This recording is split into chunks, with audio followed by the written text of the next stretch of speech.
Muito bem, este é Conexão Futura ao vivo, aqui pelo seu canal Futura e também pela internet no nosso site futura.org.br. E ao longo deste ano, Conexão apresenta uma série de programas especiais para discutir política e eleições.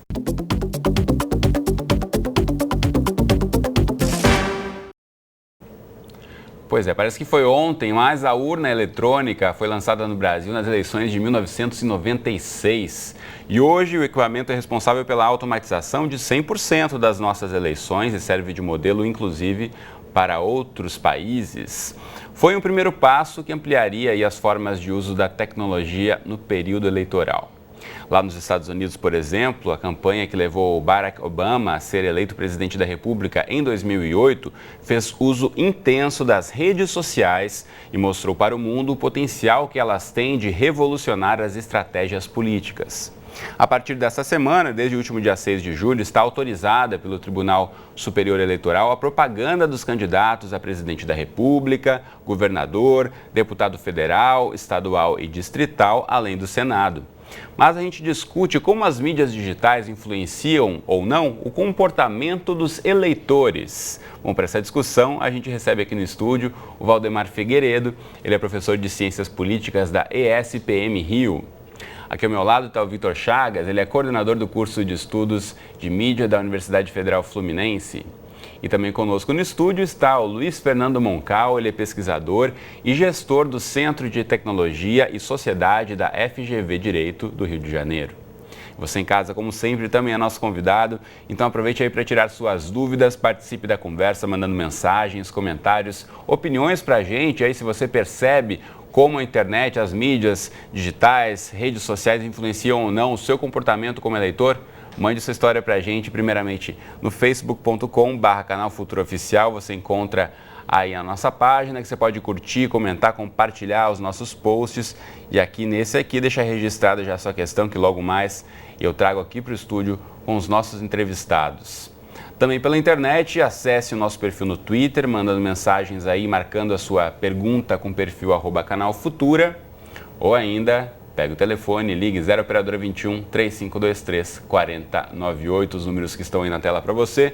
Enquanto você manda o seu recado, duas boas-vindas aos nossos entrevistados. Tudo bem com vocês? Beleza? Boa tarde. Bom, a gente começando a falar aqui sobre redes sociais, né? A gente sabe que cada vez mais aí a população brasileira está tendo acesso à internet, está fazendo um uso massivo das redes sociais, seja o Facebook, o Twitter, o Orkut, aí que já está com os dias contados. Agora não importa a rede, a gente vê desde as últimas eleições, a presidente Dilma já usava o Twitter. Vocês acreditam que agora, para essas eleições, vai ser um uso mais massivo ainda dos candidatos, que vão começar a utilizar essas ferramentas digitais para, de fato, tentar influenciar o comportamento do eleitor? Começando ouvindo você, Moncal. Olha, certamente. O que a gente observa em termos de adoção da tecnologia é que o Brasil vai caminhando cada vez mais para um uso maior da internet. Então, a internet vai chegando na casa das pessoas, em áreas mais distantes, áreas rurais, o preço melhora, a gente tem internet no telefone celular também. Então, eu acho que daqui para frente, cada vez mais a eleição da vez vai ser a eleição da internet. Essa vai ser a eleição da internet mais do que a anterior e a próxima vai ser certamente mais do que essa. Valdemar, como é que quem pensa as estratégias políticas acaba vendo aí essas ferramentas da tecnologia como um aliado, muitas vezes, em expor mais o seu candidato, em pensar em estratégias que antes não eram possíveis? Sem dúvida. Acho que tem aí uma exposição constante de candidatos. Alguns já vêm de mídias, né, jornalistas, radialistas. Então, algumas pessoas já vêm desse ambiente e, portanto, têm um uso bem específico, enquanto outros, pelas suas atividades, estão frequentemente buscando consultorias, se adaptando para a linguagem política ser uma linguagem bem utilizada nesses meios. Mas é algo também ainda o saber do uso, não é? O uso é feito, mas o saber do uso é um desafio frequente para quem lida hoje com política, com militância política. Como a gente pensa, né, como eu citei no comecinho do programa, a campanha de 2008, lá nos Estados Unidos, Barack Obama tinha uso em todas as redes sociais, tinha inclusive aí uma rede de colaboradores dele ou de fãs e eleitores que começaram a compartilhar conteúdos, criar conteúdos, apoiando o candidato. A gente ainda não chegou, já chegou nesse caminho. Você acha que essa popularização da internet que a gente falava, Vitor, de certa forma ainda tem muito a crescer, como o Valdemar apontou? Não, sem dúvida. Na verdade, eu acho que eu quero lembrar assim, que primeiro de tudo que a gente deve pensar quando a gente pensa a respeito das eleições em 2014 é que essa é a segunda eleição, né, que a Dilma participa, mas essa é talvez a primeira eleição da Dilma bolada. Né? Então, lembrando da Dilma bolada, para quem não está ligado, aquele perfil falso, né, que acaba fazendo piadas em cima do comportamento, de ações ou fotos divulgadas da atual presidente da República. Exato. O perfil da Dilma bolada surgiu, na verdade, no final das eleições passadas, né? A primeira eleição em que ela efetivamente tem uma rede de seguidores, tem uma rede de participantes, acompanhantes ativos, e isso pode fazer toda a diferença no final, né, na campanha, na propaganda eleitoral que a gente vê nas mídias sociais, porque no final das contas o que a gente está percebendo é cada vez há mais uma linha cada vez mais tênue entre o que é humor, o que é estratégia eleitoral. Né? Essa é uma questão muito importante para a gente pensar sobre essas eleições agora. Então, nessa questão, a gente pensando mesmo na Dilma bolada, o criador, que é um menino que criou esse perfil na rede social, acabou sendo abordado, teria sido abordado por um partido de oposição, para tentar utilizar o personagem a favor do outro candidato. Como é que a gente pensa nisso, nessa era dos memes, que qualquer foto aí vira brincadeira na internet, qualquer pessoa pode criar ali um texto em cima de uma foto e compartilhar nas redes sociais, e muita gente acaba acreditando que qualquer foto que é divulgada é de verdade, qualquer texto publicado é de verdade. Tem esses dois lados, é um risco muito grande para os candidatos, Valdemar, de pensar por um lado, ok, uma brincadeira, a divulgação da imagem do candidato, mas pode ser um uso inocente de qualquer pessoa, qualquer cidadão, mas pode ser parte de uma estratégia de tentar diminuir ou atingir na campanha eleitoral daquele candidato. Sem dúvida nenhuma. A questão da autoria, não é? Então eu posso me esconder através de um veículo de comunicação, estou produzindo conteúdo, mas não estou responsável por esse conteúdo produzido, não é? Eu tento de alguma maneira tirar a imagem de que faz parte de um partido político ou de um segmento político ou de um interesse político e pode surgir com uma certa inocência ou brincadeira, mas há uma produção de conteúdo ali. Então tudo isso também se aprende a monitorar, porque enquanto os candidatos estão aprendendo a usar, nós, analistas, estamos tentando analisar. Então é um aprendizado geral, não é um aprendizado apenas daquele que utiliza, mas da legislação. Todos nós estamos sendo convidados frequentemente a adaptações e a compreender, né, o fenômeno, porque esses efeitos também podem ser perversos. Eu utilizo o meio para um determinado fim e ele se volta contra mim. Né? Então também é um alerta para o eleitor, né? Quando vê alguma imagem ou quando recebe algum texto relacionado a qualquer candidato, fique sempre com dois pés atrás ali, leia, releia, busque a fonte, como o Valdemar colocou aqui. Muita gente coloca coisas na internet, se esconde ali atrás de um suposto anonimato, achando que não vai ser descoberto, que ninguém vai saber quem de fato publicou. Agora, eu pergunto para você, Moncal, a gente acabou de ter agora o Marco Civil da Internet, sendo aí, ainda falta alguma regulamentação de algumas ações. Agora, isso muda, de certa forma, o comportamento de campanhas eleitorais pela web, pela rede de computadores?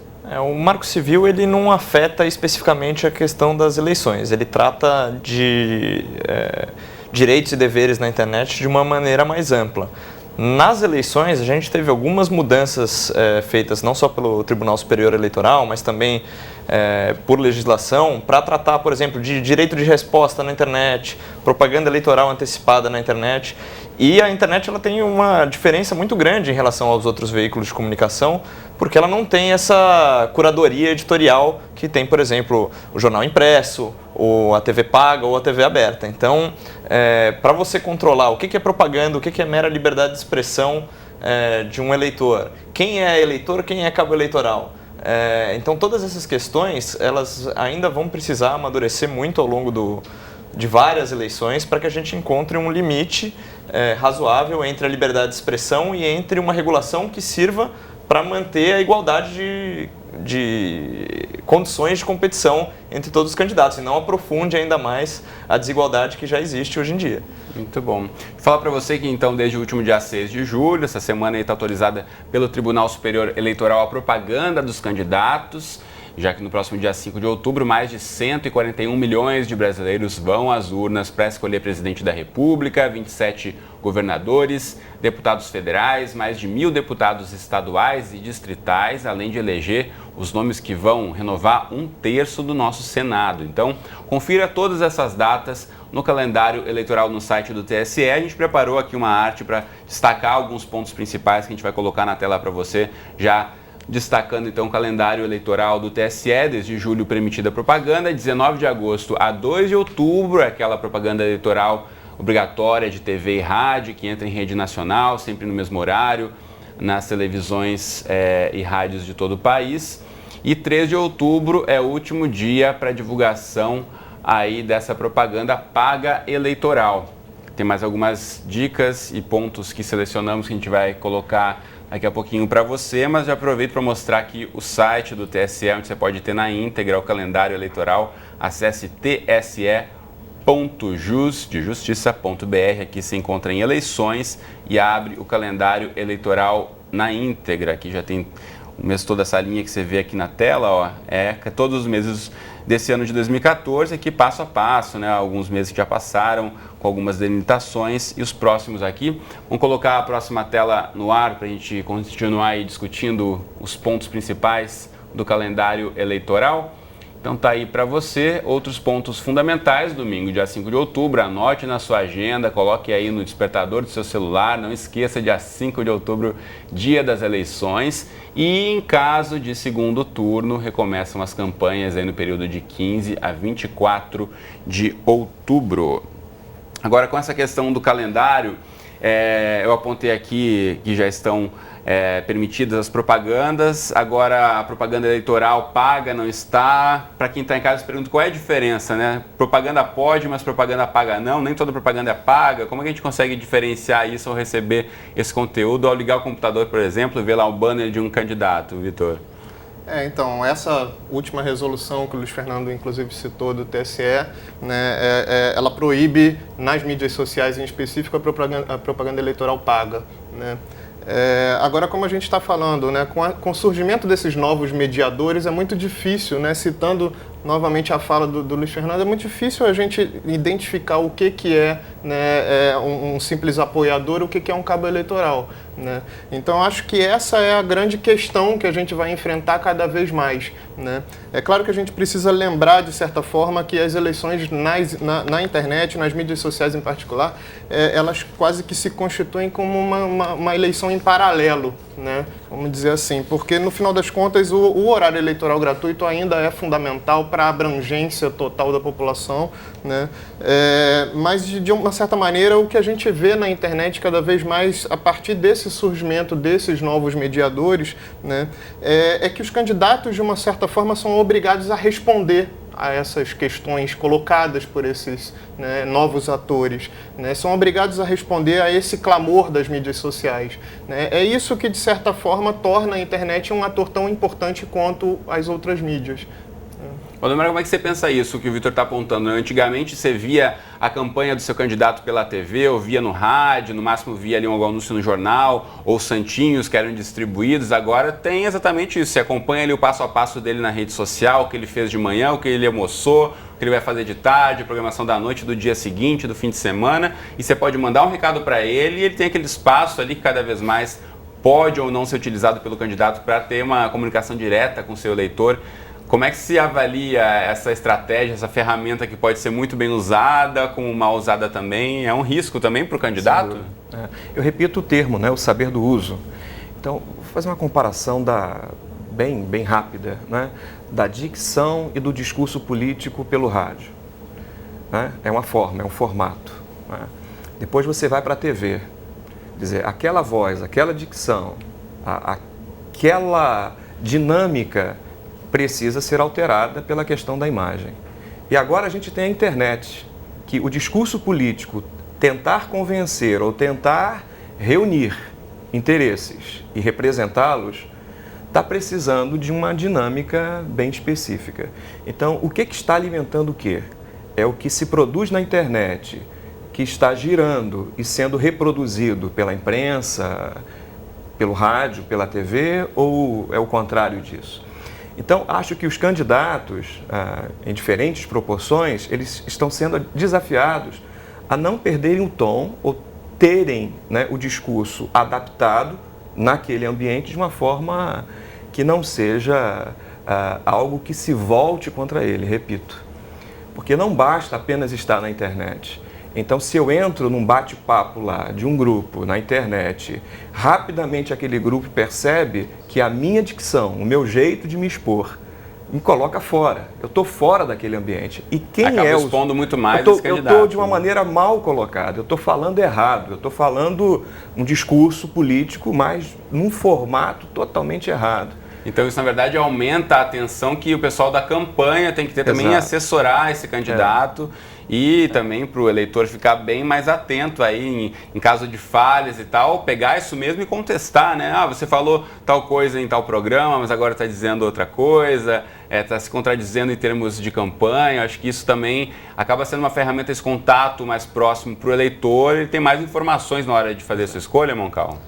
Tem mais informações e acho que não só os candidatos vão precisar reaprender a como se comunicar por meio das novas mídias, aquelas assessorias de campanha vão precisar se reinventar para fazer o uso das novas mídias, e na próxima eleição as mídias vão ser diferentes, vão haver outras redes sociais, outras plataformas, e também o eleitor precisa aprender a buscar as melhores informações, tentar saber o que está sendo dito de maneira imparcial, o que é uma análise que contém um viés que quer direcionar ele para um candidato, porque isso tudo vai estar bastante presente de maneira não muitas vezes muito clara como deveria ser para fins da gente ter um debate público franco e aberto, né? Muito bom. Deixa eu aproveitar e chamar quem está em casa para o nosso bate-papo. Você pode mandar recados para a gente pelo Facebook, pelo Twitter, pelo telefone. Os canais estão abertos aí de comunicação para você mandar o seu recado, mandar a sua opinião aí sobre mídias digitais, tecnologia nas eleições desse ano. Tem alguns recados que já chegaram para a gente aqui. O Jair De Brito pelo Facebook. Obrigado, Jair, pelo seu recado. Ele disse que as redes sociais acabam ajudando muito numa pré-avaliação dos que participarão das eleições, que eu acho que é isso que o Moncal falava um pouquinho, de ter mais informações, né, sobre os candidatos. Você pode buscar um pouco sobre o histórico, né? Tá aí a informação sobre todos os candidatos que já fizeram, como votaram, como não votaram, o que é questão da memória do brasileiro que se contesta tanto hoje em dia. Está tudo lá, basta ir no site de buscas, botar o nome do candidato, você vai encontrar a ficha dele na íntegra. Agora, tem questões aqui que a gente sempre fala, né, sobre tecnologia. Falei na abertura do programa sobre as urnas eletrônicas e sempre que a gente faz um programa aqui sobre esse assunto, aparecem essas questões. Quero aproveitar vocês aqui para responder sobre as urnas eletrônicas. O Lucas Niero Cassaro e Rodrigo Floro pelo Facebook e pelo Twitter. Obrigado aí, rapaziada, pela participação aqui no programa. Eles contestam ou duvidam aí sobre a segurança, sobre a confiabilidade do uso da urna, já que em outros países não se utiliza ainda, e o Brasil foi, de certa forma, pioneiro em utilizar a urna eletrônica. Há razão para aí quase 8 anos, né, como eu falei, quase 10 anos, quase uma década de uso das urnas eletrônicas. Há razões ainda para o eleitor duvidar da confiabilidade dessas urnas, Vitor? Olha, eu acho que a essa altura do campeonato a tecnologia já está, de certa maneira, se tornando um pouco mais consistente, né? Tanto é que a gente está exportando esse tipo de modelo para outros países, né? Eu acho, no final das contas, que isso é claro, né, quando a gente sempre um temor a respeito do elemento tecnológico, né? Quando a gente coloca a tecnologia em pauta, né, a gente deve sempre pensar, e esse é um principal legado do ponto de vista, né, da teoria política, de modo geral, a gente deve sempre pensar a tecnologia como uma instância de poder. Então, quem controla isso, como é que esses números são manipulados, é isso que traz esse elemento de temor, né, à baila. Mas eu acho que o modelo já está suficientemente consolidado para que a gente coloque agora em dúvida, né? Para essas eleições, eu diria que a gente tem outras questões para repercutir, né? Eu acho que há uma questão muito mais evidente aí, que é como é que a gente vai lidar, né, do ponto de vista jurídico, com esse novo universo da tecnologia social. Né? Como é que a gente vai pensar implementar um novo modelo político que abarque, de certa maneira, um potencial de participação que a própria internet expressa, né, nesse modelo representativo que já está tão combalido, né, que já tem recebido tanta crítica. Muito bom. Moncal.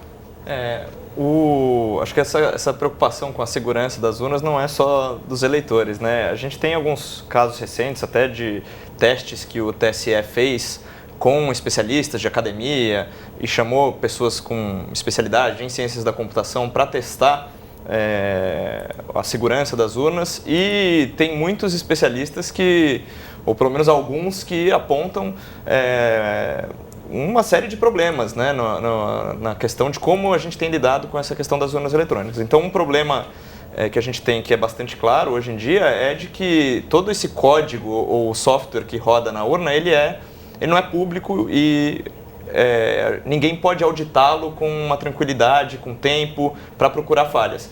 E quando a gente pensa, não é público, justamente porque tem que manter a segurança da urna, mas quando a gente fala de ciência da computação é justamente o contrário. Quanto mais público um código quanto mais gente olhando para aquele código, mais segurança nós vamos ter de que não existem nenhuma falhas incorporadas, de que não existem possibilidades de uso e manipulação maliciosa daquele conteúdo. Então, esse é um tipo de questão que tem sido apontada por pesquisadores, por exemplo, da UNB. O professor Diego Aranha fez uma auditoria, encontrou algumas falhas que poderiam comprometer, por exemplo, o sigilo do voto, e isso tem sido muito pouco discutido. Para essas eleições a gente não vai ter tempo de discutir, mas para o futuro da democracia no Brasil, discutir a segurança da urna eletrônica é importante. Muito bom. Felizmente o nosso tempo aqui já acabou, mas a gente vai ter ainda uma série de programas com foco em eleições aqui no Conexão até outubro, então fique ligado aqui no Conexão Futura. Então, por agora, agradeço o Moncal, o Valdemar e o Vitor pela presença aqui no estúdio comigo hoje. Muito obrigado pelas informações. Bom, eu falo para você de casa, antes de encerrar, que as eleições então acontecem lá em outubro, e até lá surgem muitas dúvidas entre os eleitores, como funciona a lei da ficha limpa, quais as atribuições de cada governante, qual a diferença entre votar nulo e branco. Então, se você em casa aí quer saber mais sobre eleições, grave um vídeo e envie para o Futura. As suas perguntas vão ser respondidas por especialistas e exibidas aqui na tela do canal a partir do mês de agosto, na série Quer Saber. Então acesse aí futura.org.br, você já encontra aqui na chamada do site inicial o Quer Saber, você clica nesse banner e vai abrir a página com passo a passo aí para você gravar um bom vídeo. Tem até alguns exemplos aqui já disponíveis na internet, vídeos curtinhos de até 15 segundos gravados no seu celular mesmo, você consegue aí gravar, mandar sua dúvida e ter ela respondida aqui na programação do Futura. Tá certo? Acesse aí futura.org.br para saber muito mais sobre eleições, e eu espero você aqui então de segunda a sexta ao vivo, às 2h30 da tarde, nas representações 00:30, 7h30 da manhã, ou então qualquer hora do dia e da noite no site do Futura. Um abraço para você e até o próximo Conexão.